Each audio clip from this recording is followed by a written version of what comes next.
नमस्कार दोस्तों, मैं आनंद कुमार स्वागत करता हूं आपका अपने YouTube चैनल BSCB एजुकेशन पर। इस चैनल के माध्यम से आप बिहार बोर्ड के विभिन्न कक्षाओं के विषय को पढ़ेंगे। इस वीडियो में हम बिहार बोर्ड क्लास 10th के NCERT अर्थशास्त्र के लघु एवं दीर्घ उत्तरीय अति महत्वपूर्ण प्रश्न और उत्तर पढ़ेंगे। इस वीडियो में हम चैप्टर 2 जो कि है राज्य एवं राष्ट्र की आय को पढ़ेंगे। चैप्टर 1 पहले ही डाला जा चुका है, जिसको आप चैनल के प्लेलिस्ट में देख सकते हैं।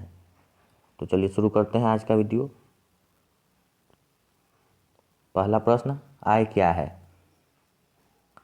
आय या इनकम जब कोई व्यक्ति किसी प्रकार का शारीरिक अथवा मानसिक कार्य करता है और उस कार्यों के बदले में जो पारिश्रमिक मिलता है उसे उस व्यक्ति का आय कहते हैं। फिर से, जब कोई व्यक्ति किसी प्रकार का शारीरिक अथवा मानसिक कार्य करता है और उस कार्यों के बदले में जो पारिश्रमिक मिलता है उसे उस व्यक्ति का आय कहते हैं। दूसरा प्रश्न है, राष्ट्रीय आय से आप क्या समझते हैं?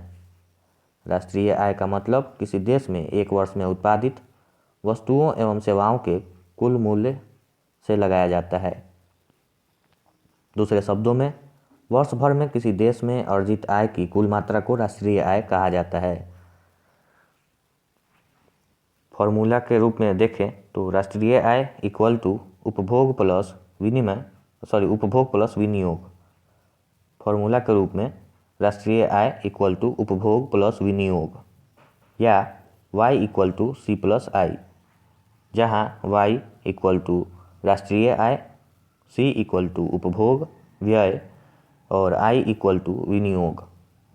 भारत में सबसे पहले सन 1868 ईस्वी में दादा भाई नौरोजी ने राष्ट्रीय आय का अनुमान लगाया था।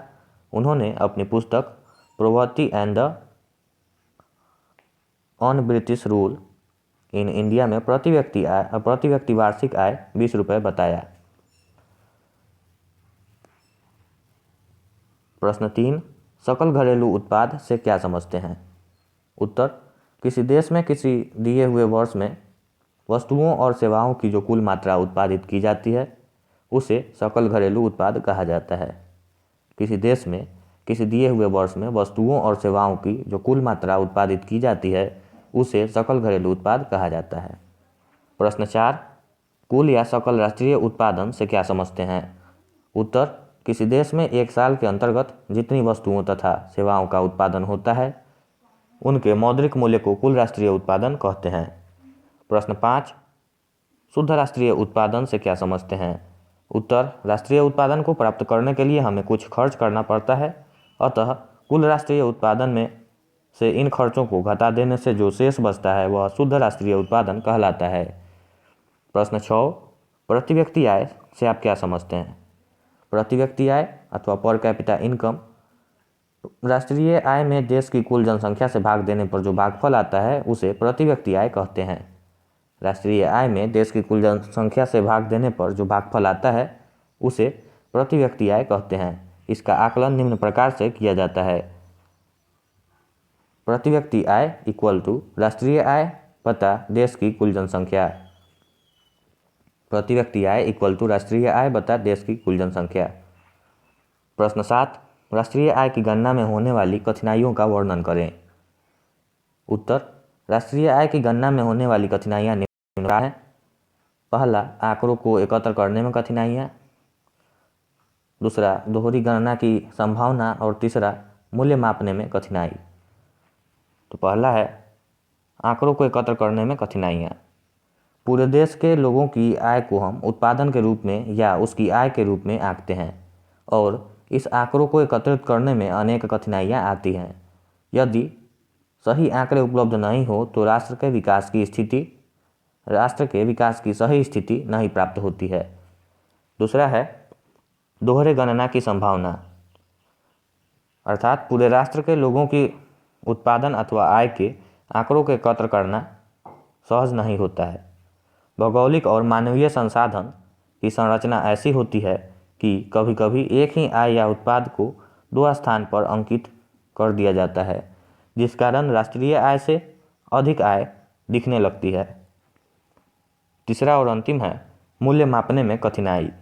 बाजार की स्थिति में प्रायः देखते हैं कि एक ही वस्तु का कई व्यापारिक स्थितियों से गुजरने के कारण उस वस्तु के मूल्य में विभिन्नता आती है। पूरे भारत में सबसे कम प्रति व्यक्ति आय वाला राज्य बिहार है। पूरे भारत में सबसे कम प्रति व्यक्ति आय वाला राज्य बिहार है।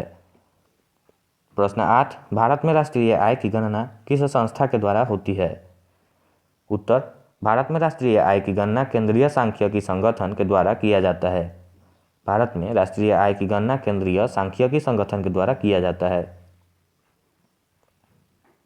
प्रश्न 9, संक्षिप्त रूप को पूरा करें। यहाँ पर कुछ संक्षिप्त रूप दिए हुए हैं, उनको पूरा करना है।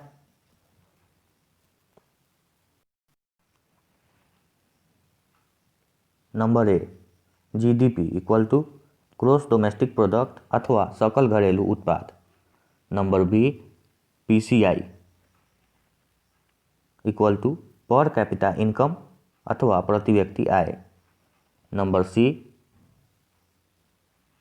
NSSO equal to national sample survey organisation. National sample survey organisation अर्थात राष्ट्रीय प्रतिदर्श सर्वेक्षण संगठन। Number D, CSO equal to central statistical organisation. Central statistical organisation अर्थात केंद्रीय सांख्यिकी संगठन। Number E, GNP equal to gross national product अथवा कुल या सकल राष्ट्रीय उत्पादन। Number F, NNP equal to net national product अथवा शुद्ध राष्ट्रीय उत्पादन। Number G, NI equal to national income अथवा राष्ट्रीय आय। Number H, EDI equal to electronic data interchange अथवा इलेक्ट्रॉनिक डाटा का आदान प्रदान। तो इस वीडियो में इतना ही।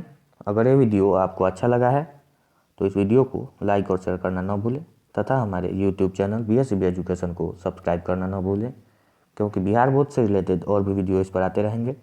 तब तक के लिए धन्यवाद। मिलते हैं फिर अगले वीडियो में।